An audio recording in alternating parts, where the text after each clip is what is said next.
Camarades peuple d'Afrique, peuple de Côte d'Ivoire, mes chers frères et sœurs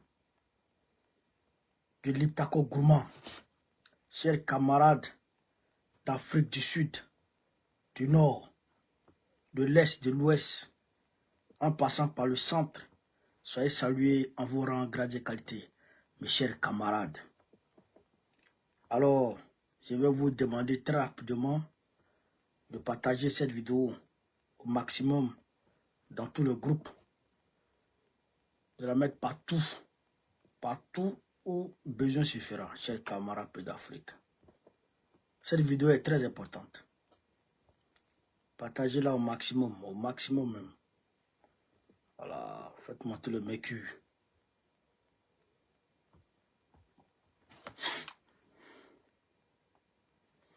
Voilà. 600. Attends, il y a surtout le dossier. Oh, le dossier. Frère. Ah, aujourd'hui, là, c'est le 5 novembre 2024. Élection présidentielle aux États-Unis. Élection présidentielle aux États-Unis entre Kamala Harris et Donald Trump. Ah, Dieu. Actuellement, dans toutes mes prières, que Dieu fasse que Donald Trump gagne ces élections. C'est le tronc Djaï. Alors, chers camarades peu d'Afrique, je voudrais ici déjà vous dire, d'entrée de jeu, que la dernière semaine, pour le moment, la dernière semaine, selon le programme de la CEI, la dernière semaine des enrôlements, c'est le week-end prochain. Je répète, la dernière semaine, c'est le week-end prochain. Il y a beaucoup qui viennent maintenant, mais après le week-end prochain, là, il y aura moyen, c'est fini. En tout cas, le PPAC a demandé à ce que ce soit prorogé, mais on ne sait pas s'ils vont accepter. Voilà. On ne sait pas s'ils vont accepter. Voilà. Donc, quand j'ai dit ça, chers camarades d'Afrique, le dimanche 10, le dimanche prochain, on va manifester à la place de la République pour l'AES. On va manifester là-bas pour l'AES et il y a des messages qui seront tenus. Voilà, parce que moi, j'aurai la parole. Parler pour Babo. Voilà, donc, je vous invite tous à venir ce jour. Dimanche 10 à la place de la République. Le samedi 23 novembre, normalement, il y a une manifestation qu'on prévoit. De Trocadéro à l'ambassade de Côte d'Ivoire. Le samedi 23. Donc, programmez déjà votre samedi. Quand j'ai dit ça, j'ai camarades d'Afrique, on va maintenant rentrer dans les vues du sujet. L'Union européenne. L'Union européenne court maintenant derrière Gbagbo. Qui aurait cru? L'Union européenne court derrière Gbagbo, chers camarades. Yoromagne, chers camarades d'Afrique, Yoromagne. Les anciens combattants, ils sont 6877.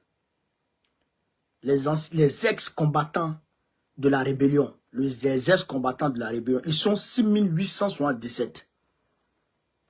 Ils sont mobilisés. Ils demandent à Dran Ouattara de les prendre en charge, sinon ils vont rentrer en mouvement. Oxymore, ça salut frérot. Est-ce que vous avez compris là? Les ex-combattants de Draman Ouattara, ils disent qu'ils vont rentrer en mouvement. Il y a beaucoup qui sont partis déjà au Burkina Faso, qui ont des VDP au Burkina Faso. Donc, si Ouattara ne fait rien, eux là, ils vont rentrer en mouvement contre Draman.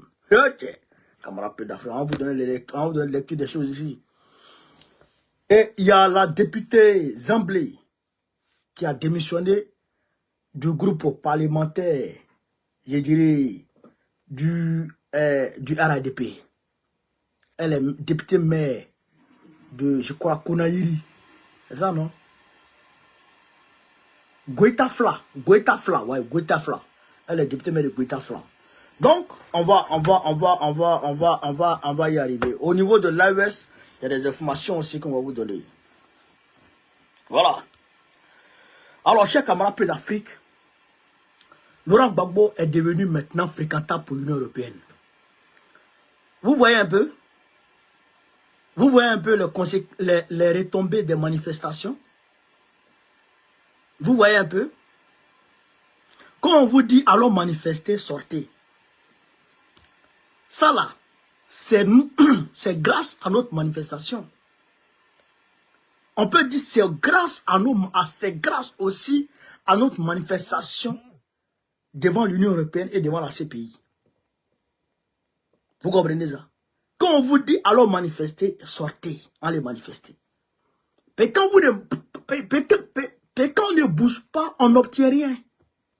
Moi je le dis clairement. Quand on ne bouge pas, on n'obtient rien. Et il y a des gens qui sont nommés et qui ne foutent rien. Il y a des gens qui sont nommés et qui ne foutent rien. Moi je dis au président, ceux qui sont nommés et qui ne foutent rien, il faut les remplacer par des gens plus dynamiques. Quand ça sera cuit là, on va les appeler, ils vont venir travailler, ils vont venir manger. Pour le moment là, on a bien un bosseur. Ça c'est une réalité. Ok, ça c'est une réalité. Ceux qui ne bossent pas, ceux qui ne bougent pas, il y a des gens là, ils ont été nommés depuis, ils ont été nommés à Libye, depuis le 21, depuis le 16 octobre 2021, jusqu'à aujourd'hui là, ils n'ont rien fait, rien. Oui. Mais ils sont nommés. Ils sont nommés. Ceux-là, il faut les mettre de côté. Il faut les mettre dans des postes placards. Après, là, si on prend le pouvoir, on peut leur donner les postes pour manger. Mais pour travailler là, il faut les mettre de côté. On est un parti d'opposition qui a beaucoup de défis à relever. Donc on ne peut pas faire, on n'est pas resté dans la complaisance. On ne peut pas rester dans la complaisance. Regardez à Kani, regardez à Séguéla, regardez à Séguéla. Regardez à Séguéla. Depuis le secrétaire régional de Séguéla, le coordinateur régional de Séguéla, le CR, Smaoro Amourlaï, père à son âme, depuis il est décédé, Alibi, il n'y a pas son remplaçant. C'est le truc qu'on ne fait pas. À Kani, il y a un Waworo, le camarade qui a été nommé à Kani. Il ne fout rien. Il ne fout rien. On ne l'a jamais encore vu sur le terrain. Je le dis ici. Le camarade qui a été nommé à Kani, il ne fout rien. Il n'a jamais mis pied à Kani pour aller mobiliser. Jamais de la vie. Le CA, le coordinateur a joué les Kani, il ne fout rien. Il ne faut rien. Il faut remplacer les gens là. Pour nommer ceux qui peuvent travailler. On est un parti de combat. On n'est pas un parti de dormeurs. Les dormeurs, on va les prendre après. Aujourd'hui, on a besoin de bousseurs. On n'a pas besoin de dormeurs. Les dormeurs, il faut les chasser. Sinon, on va payer cash. Sinon, on va payer cash. Si on reste dans la complaisance, on va payer cash. C'est ça qui est la vérité aussi. Donc ça, je tenais déjà à dire ça. Alors, quand j'ai dit ça, chers camarades d'Afrique, je voudrais une fois encore féliciter nos camarades qui sont venus avec nous à la manifestation passée au niveau de l'Union européenne et de la CPI. Voilà. Côte d'Ivoire, Laurent Gbagbo de nouveau fréquentant pour l'Union européenne. L'ancien président ivoirien qui souhaite de nouveau briguer la magistrature suprême a été approché par l'ambassadrice de l'Union européenne en Côte d'Ivoire. Laurent Gbagbo a été approché par l'ambassadrice de l'Union européenne en Côte d'Ivoire. L'ancien président Laurent Gbagbo à Abidjan rentré. Oh, ça, j'en lis pas ça. Voilà. 13 ans après avoir été remis à la Cour pénale internationale, ce pays, en novembre 2011, 3 ans après avoir été acquitté, en appel, Laurent Gbagbo est-il de retour dans les bonnes grâces de la communauté internationale et notamment des Européens? Point d'interrogation. Est-ce que Laurent Gbagbo, il n'est pas arrivé dans la bonne grâce? Non, non, non, non, non.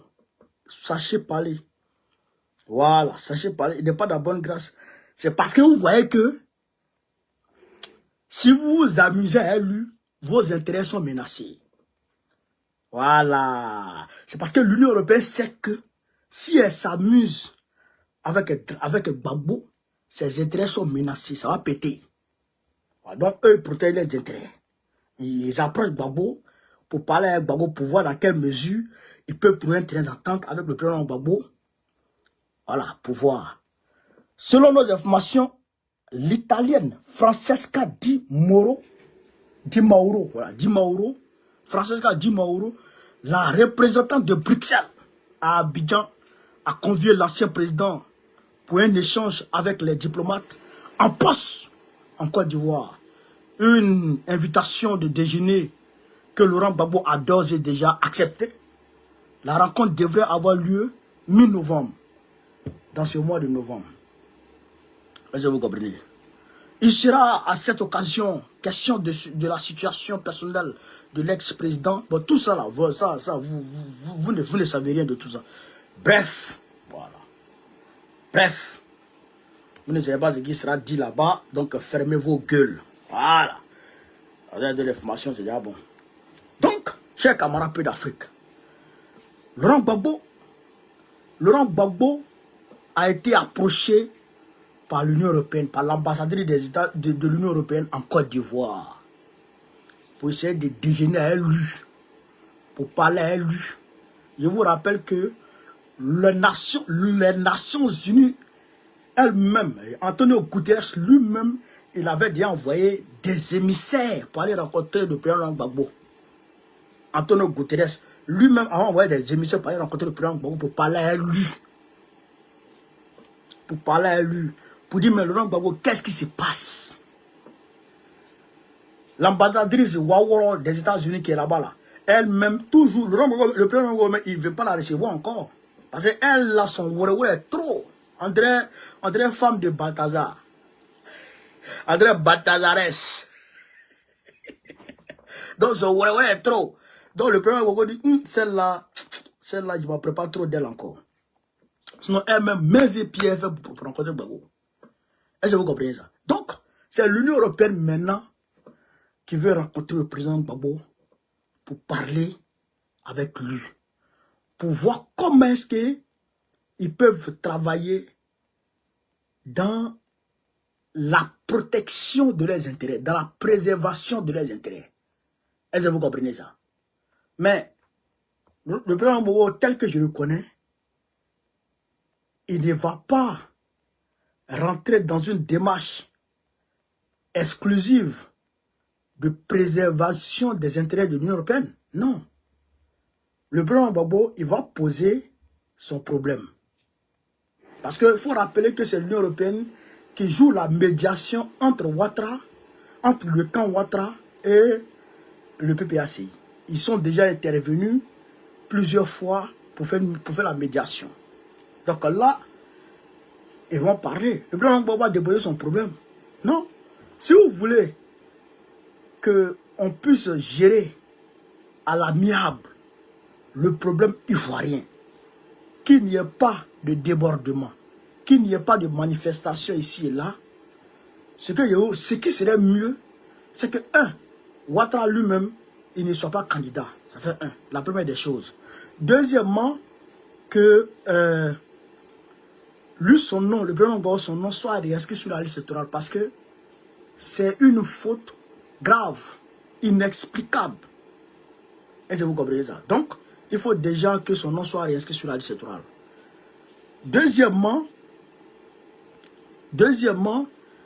la révision de la liste électorale là, il faut que la liste électorale soit, on va dire, auditée. Il faut que la liste électorale soit auditée. Parce qu'il y a 2 millions de noms, je dirais, frauduleusement inscrits sur la liste électorale. Voilà, donc il faut expurger la liste de tous ces noms, je dirais, inscrits de façon frauduleuse. Vous comprenez ça? Ça, le président va déposer ça. Et puis la CEI elle-même là, elle doit, frère, elle doit être réformée. Vous comprenez ça? Cuba ne peut pas gérer la CEI. Cuba ne peut pas gérer. Il faut donner la CEI à peut-être la société civile. Il faut chercher des gens avec de bonnes moralités pour gérer la CEI. Donc, c'est ça. C'est ça le problème qu'on va mettre dans son bagage pour aller déployer devant l'Union européenne. C'est ça où on rentre dans la confrontation directe. Il a dit, depuis il a dit, je m'en vais sur le terrain. Vous avez vu que ça bouge. Depuis il a dit, je m'en vais sur le terrain. Ils ont appelé Katina Kone. Vagondo a appelé Katina Kone pour venir discuter avec lui. Ils ont convoqué Damana Picasse. Son procès c'est demain. Ça commence demain, ils veulent le clouer, mais ils ne peuvent pas. Ouattara même s'est envolé pour Paris. Robert Bougie a commencé à parler, a tout fait pour entrer comment on appelle ça, en contact avec le président Gbagbo. Donc ça veut dire que ça bouge. Depuis aussi que sa femme est sur le terrain, ça bouge. C'est ce qu'on veut. C'est le terrain qu'on veut. On n'est pas dans les bureaucrates bizarres là. Moi je le dis clairement, hein. Moi je le dis clairement ici là. On est un parti là, au stade où on est aujourd'hui, c'est le terrain qui nous arrange. Oui, c'est le terrain qui nous arrange. Les plaisanteries là, on n'est pas dans ça là. Oui, ça m'énerve même. Il y a des gens qui sont nommés, ils n'ont jamais rien fait.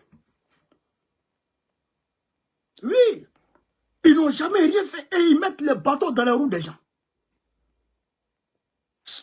Ils mettent les bâtons dans les roues. Ils ne font rien. Un parti de terrain, un parti de combat. Ça m'énerve. Donc, depuis la femme du président, et la femme du président a commencé le terrain. Vous avez vu Nadi Bamba? Vous l'avez vu, non?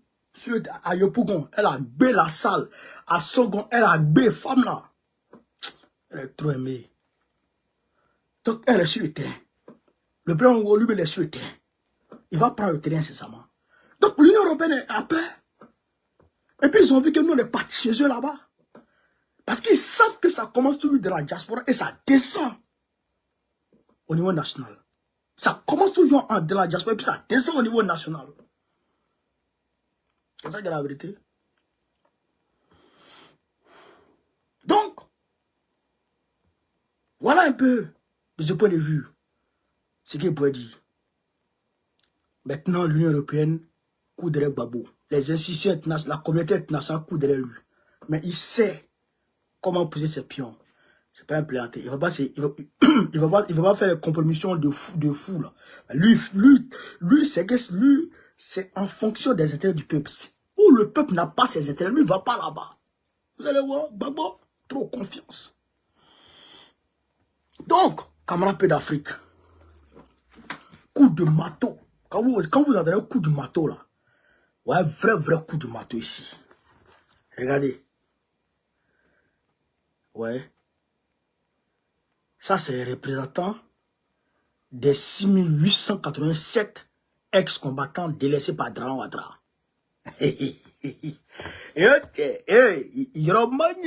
Écoutez ici, chers camarades de l'Afrique. Pas dans la vidéo, Côte d'Ivoire.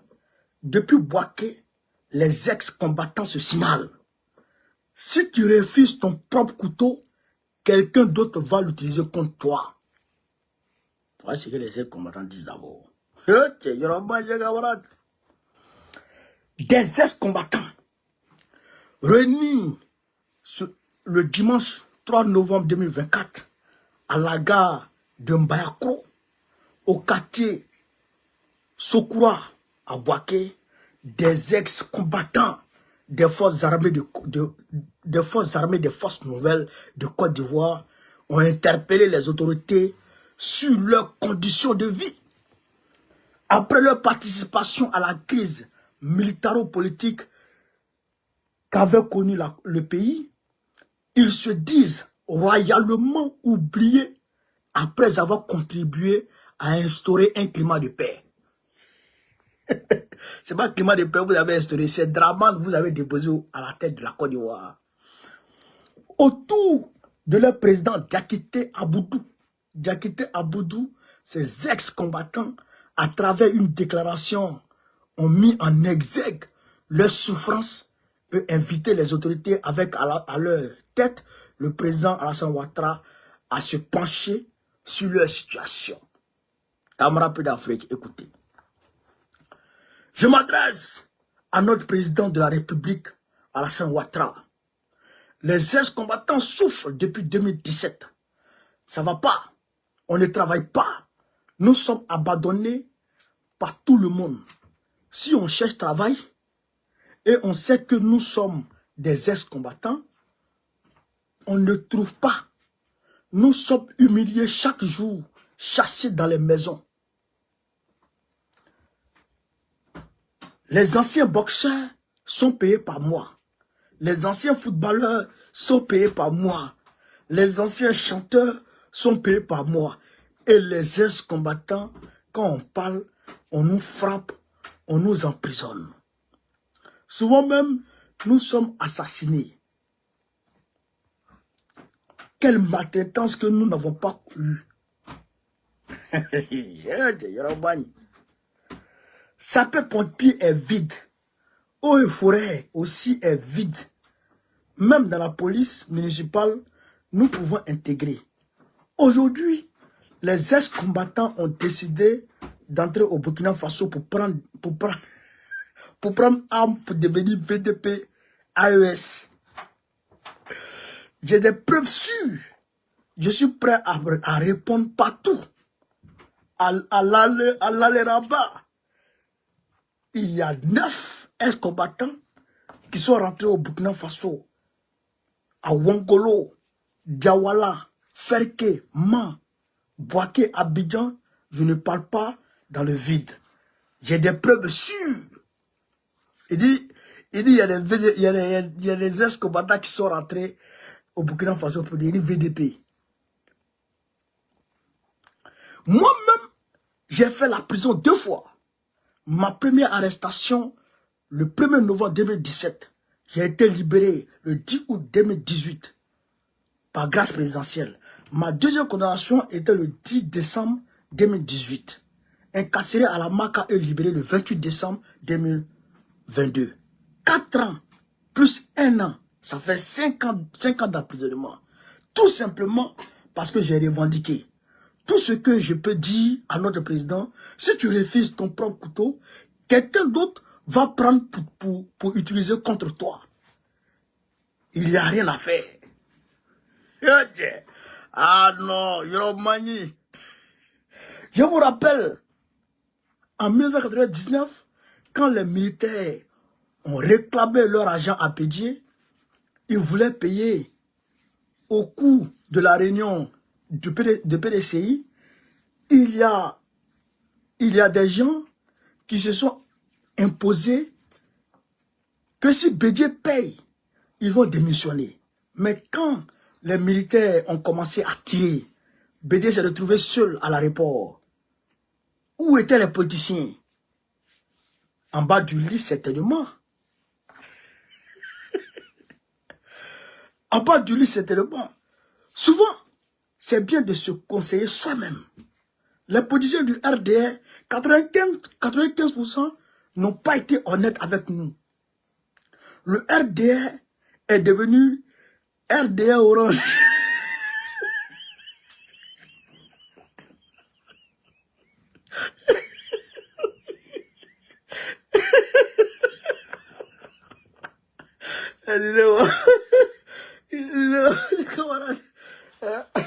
Qu'est-ce qu'il dit là? Il dit, le LDR est devenu LDR Orange. Ils ont percé, ils sont en train de sucer, ils sont en train de manger avec...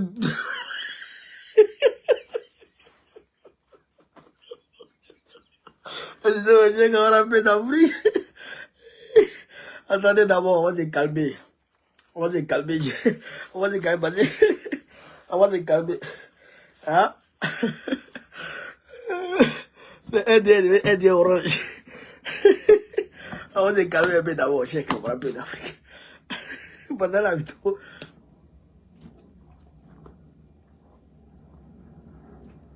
Voilà. Voilà. Voilà. Voilà. Le RDA est devenu RDA Orange. Ils ont percé. Ils sont en train de sucer. Ils sont en train de manger avec les deux bras sans regarder derrière. Chaque mardi, il y a un conseil de gouvernement. Personne ne parle de nous. Chaque mercredi, il y a un conseil des ministres. Personne ne parle de nous. Nous, les ex-combattants. C'est pas gentil. Nous voulons passer à la caisse comme les 8000 casseurs militaires. Nous voulons passer à la caisse comme les 8000 casseurs militaires. Nous sommes 6877 ex-combattants. Je m'adresse à notre ministre de la Défense, Thierry Brément. Les ex-combattants voulaient vous rencontrer. Nous avons beaucoup de choses à vous dire. Je sors pour la 3e fois pour demander pardon. Pour que nos frères dames qui sont en prison à la Maka soient libérés. Il s'agit de Sori Kaba, Tangara Diakarija, dit Tango, Drabman Sanogo, dit Boer, Traoré Lasna, dit Gaucher, et Ouattara Issouf, dit Diablo. Les ex-combattants qui sont au Burkina Faso aujourd'hui dépassent 100 personnes. Même en janvier, il y a eu recrutement au Burkina Faso. Tous les ex-combattants sont en train de devenir AES. Je vous demande pardon de trouver une solution à nos problèmes. Il y a un proverbe qui dit, un homme sans souffrance n'a pas d'histoire. Les ex-combattants de Côte d'Ivoire ont eu une histoire aujourd'hui. Même pour circuler dans la ville, nous avons des problèmes. La police nous parle mal. Une fois que tu te présentes, on te dit, c'est le passé. Ça nous fait mal. Je remercie la gendarmerie qui nous considère sur toute l'étendue du territoire. Une fois que tu te présentes à la gendarmerie, on te laisse partir. Mais la police, trop de conjugaison. Il faut que ça s'arrête. On doit nous respecter comme les autres corps. Nous sommes des militaires. Notre seul espoir aujourd'hui, c'est le ministre de la Défense, Thierry Brément. Nous, les ex-combattants, nous vous demandons pardon pour régler notre problème. Depuis le 27 septembre 1994, nous sommes avec le RDR. Vous avez entendu? Les ex-combattants, ils disent depuis 1994, ils sont avec le RDR. Mais ils nous ont trahis. Ils nous ont trahis. Nous sommes découragés. Notre seul espoir, c'est vous, monsieur le ministre de la Défense, Thierry Brément Ouattara. On vous remercie beaucoup. Tous les politiciens du RDR ont des ex-combattants chez eux à la maison. Ils connaissent bien notre problème, mais on ne parle jamais de nous. Tu n'aimes pas ton mari, c'est vrai, mais il ne faut pas que ta rivale l'aime. Pour toi, c'est autre chose. Ils ont le problème, hein? Tu n'aimes pas ton mari, mais tu ne veux pas que ta rivale l'aime, toi. C'est autre chose, t'as des sorciers. Nous sommes devenus cacahuètes. Tous les côtés sont brûlés. Nous n'avons plus de soutien. Une chose est sûre, un jour, vous allez prendre torche pour nous chercher en pleine journée. Ah non, on ne le souhaite pas. Nous, on veut que tout se règle à l'amiable. A fait savoir Diakité Aboudou, président des ex-combattants de Côte d'Ivoire.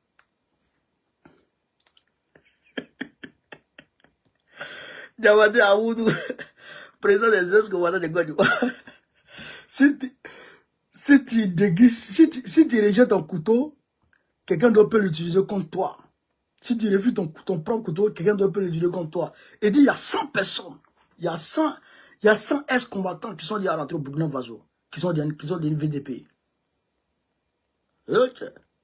Il dit, eux tous sont devenus AES. Il dit, je veux les chercher à plein nez, à torche. Donc, chers camarades, ça c'est le cri de cœur des ex-combattants de Dramane Ouattara.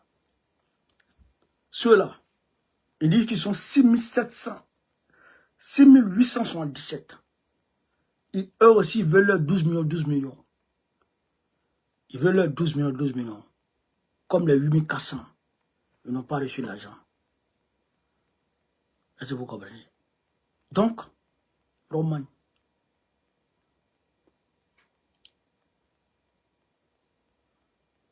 Le Romagne. Il dit depuis 1994, et ils sont avec le RDR. Depuis 1994, ils sont avec le RDR. Ah non, chers camarades d'Afrique, l'heure est grave. L'heure est grave. Donc, voilà un peu ce que disent les ex-combattants de Dramane. Mais c'est grave, hein. Ils reconnaissent eux-mêmes qu'ils sont RDR, puisqu'ils s'adressent au RDR. Babo a dit, vous me combattez pour quelqu'un que vous ne connaissez pas. Vous ne savez pas qui était Dramane. Il va vous tuer un à un. Amusez-vous à lui. Amusez-vous à lui. N'oubliez pas de faire des ex-combattants là. Hein. Pour rentrer dans la République. Hein. N'oubliez pas. Hein. Restez dedans. Il va vous liquider un à un. Il doit finir avec vous. Vous le dites RDR. Le RDR vous a sucé, comme tu l'as dit. Vous a sucé, vous a jeté. Mais quittez RDR. Allez au PPACI. Ça fait quoi? Tu étais dans un parti politique. Le parti t'a sucé, t'a jeté. Mais quitte le parti. Va dans un autre parti. C'est tranquille. Allez-y dans un autre parti. Et puis c'est simple. Ben, je vous dis, si vous restez dans ça là. Excusez-moi. Si vous restez dans ça là, ils vont faire vos sauces. Déjà, eux-mêmes, ils ont des prisonniers encore. Ils ont au moins 5 prisonniers qui sont incarcérés à Hamaka. Les ex-combattants.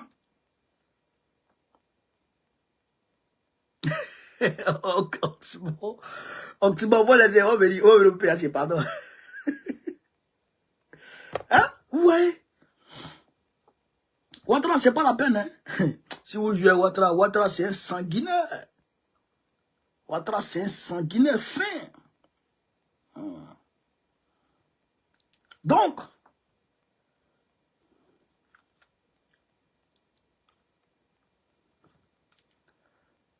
la petite, il y a une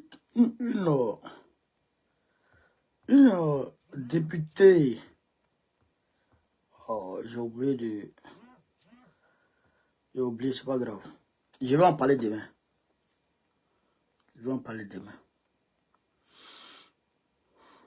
Voilà.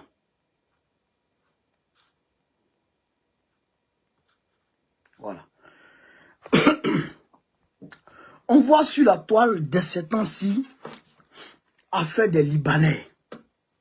Ah, tu passes ici, Libanais. Tu passes là-bas, Libanais. Il dit, mais qu'est-ce qui se passe avec les Libanais? On dit, il y a 200 000 Libanais qui sont en train de rentrer en Côte d'Ivoire. À cause de la guerre entre Israël et puis le Liban. Il y a 200 000 Libanais qui sont en train de rentrer en Côte d'Ivoire. Je dis, mais comment ça? Qu'est-ce qui se passe? Je n'ai pas vérifié ces chiffres. Mais ce que j'ai pu vous dire, pour ceux qui sont furieux, qui sont fâchés contre l'immigration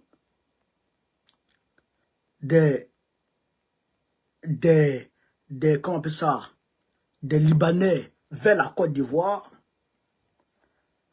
je ne comprends pas pourquoi les gens sont surpris. Et moi, je ne comprends pas pourquoi ils sont surpris.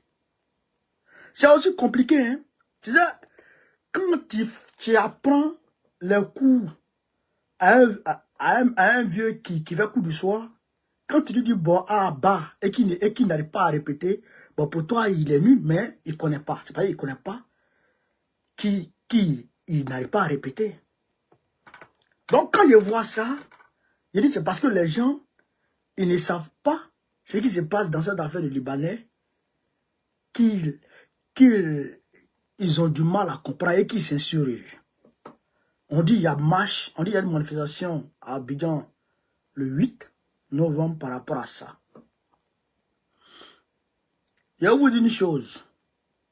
Draman ne vous laissera jamais manifester. Ça fait un. Ça fait un. Deuxièmement, la Côte d'Ivoire, là.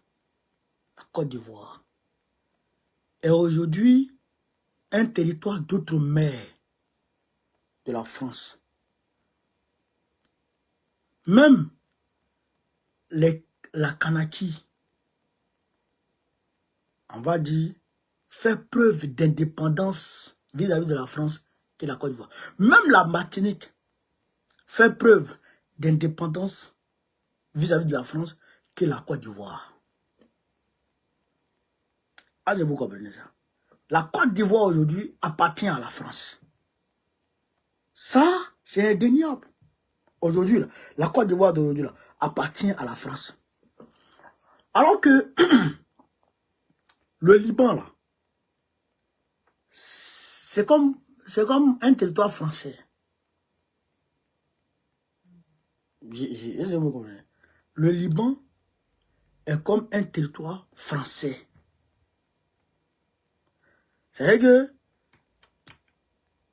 le Liban est pour la France comme Israël est pour les États-Unis. La France a une mainmise totale sur le Liban. Vous comprenez? Et le Libanais accepte ça. Le Liban est le territoire français du Moyen-Orient. C'est à travers le Liban, la France fait ce qu'elle veut dans le Moyen-Orient. La France participe à la vie du Moyen-Orient. À travers les Kanakis et tout, la France participe à la vie du Pacifique. À travers les Martiniques et tout, la France participe à la vie des Antilles, des Caraïbes et tout. Donc, ça c'est le pied, ça c'est le territoire des Français, ça, le Liban. Mais c'est les Français, c'est ce Liban-là qui est attaqué par Israël. Vous n'avez pas vu comment la France est sortie de ce gond quand Israël a décidé de rentrer au Liban? Vous n'avez pas vu comment la France est sortie de ce gond? Ils ont rappelé l'ambassadeur, ils ont convoqué l'ambassadeur israélien en France ici. Ils ont convoqué l'ambassadeur israélien en France ici. Ils ont convoqué l'ambassadeur d'Israël en Espagne et dans d'autres pays de l'Union européenne, en solidarité avec la France. Ils ont convoqué une réunion du Conseil de sécurité aux Nations Unies. Jusqu'à Israël a interdit son territoire à comment on appelle ça, Antonio Guterres, le secrétaire général des Nations Unies. Israël lui a interdit son territoire et les personnes non grata là-bas. Est-ce que vous comprenez ça? Donc, pour vous dire combien de fois la France est impliquée au Liban. Mais, c'est les Libanais qui sont attaqués. C'est ces Libanais qui sont attaqués. Donc, ça veut dire quoi? Ça veut dire que c'est une partie de la France qui a attaqué. Et comme la France ne peut pas les accueillir, tous les réfugiés ne peuvent pas être accueillis en France, alors on les envoie en Côte d'Ivoire. Côte d'Ivoire qui est un territoire de la France aujourd'hui. Quand je le dis, je n'ai même pas honte de le dire. Clairement, je vous le dis, la Côte d'Ivoire appartient plus à la France aujourd'hui qu'elle n'appartient aux Ivoiriens. Vous comprenez ça? Vous comprenez ça? Voilà la réalité. Donc, quand ces Libanais arrivent là-bas, les gens pensent que c'est des gens, c'est des étrangers, que les gens... C'est pas les étrangers, hein, par rapport à la Côte d'Ivoire. Hein. Les Libanais, là... Mais la Côte d'Ivoire ne nous appartient plus. Elle appartient à Macron. Elle appartient à Macron. Mais regardez, c'est lui qui s'implique dans nos affaires politiques. C'est lui qui fait installer Thiam à la place de Ouattara. Vous comprenez? Donc, il est en train de faire venir les Libanais, puisque les Libanais ont problème. Puisque les Libanais ont problème. Vous comprenez? Donc, il les envoie là-bas, puisque ils ont problème. Et lui, Macron, il ne peut pas les accueillir ici en France. Il y a trop de problèmes. Il y a trop d'histoires. L'extrême droite, les Marine Le Pen n'aiment pas les Arabes, ils n'aiment pas les Noirs. Donc, si tu les envoies ici, là, eux, ils sont majoritaires à l'Assemblée. Bon, ils ne sont pas majoritaires. Ils sont forts à l'Assemblée nationale. Ils vont envoyer une motion de censure. Ou bien ils vont s'ajouter à Mélenchon pour censurer, comment il s'appelle, là, le Premier ministre, là, pour les mettre bas, pour les mettre KO. Donc, Macron a peur. Il faut les envoyer en Côte d'Ivoire. Il faut les envoyer en Côte d'Ivoire. Mais, ce que les gens ne savent pas aussi, c'est que le gouvernement Ouattara lui-même là, mais il dépend aussi des Libanais. Il dépend des Libanais, le gouvernement Ouattara qui est là. Il est soutenu à bout de bras par les Libanais qui sont en Côte d'Ivoire. Je prends un exemple. Les ferrailleurs qu'ils ont tiré Ouattara à Déguépi là, les ferrailleurs d'Abobo là, pourquoi il a fait ça? Il a fait ça à la demande des Libanais qui sont établis à Trècheville, qui vendent les pieds détachés. Parce que la casse les dérange. Vous comprenez ça? La casse les concurrencie. Donc, eux, ils n'ont pas besoin de concurrents. Ils sont donnés l'argent à Ouattara. Ouattara les a dégagés. Vous comprenez ça? Deuxièmement, c'est les narcos. Regardez, vous allez voir un Libanais. Il a seulement un restaurant de shawarma. Un restaurant où il fait shawarma. C'est son business qu'il a. Hein? Un restaurant où il fait shawarma. Mais quand tu vois sa voiture, quand tu vois sa maison, quand tu vois son train de vie, et puis tu regardes shawarma là. Oh, c'est shawarma là qui te permet de faire tout ça là. C'est Doyi. C'est une entreprise écran qui l'utilise pour blanchir l'argent de la drogue. Puisque le Hezbollah qui se bat contre Israël, le Hezbollah a besoin d'argent pour financer sa guerre. Qui finance l'argent? Qui finance le Hezbollah? Les gens diront c'est l'Iran. Mais l'Iran vend les armes au Hezbollah. Sinon, le Hezbollah lui-même, il a ses moyens de revenus.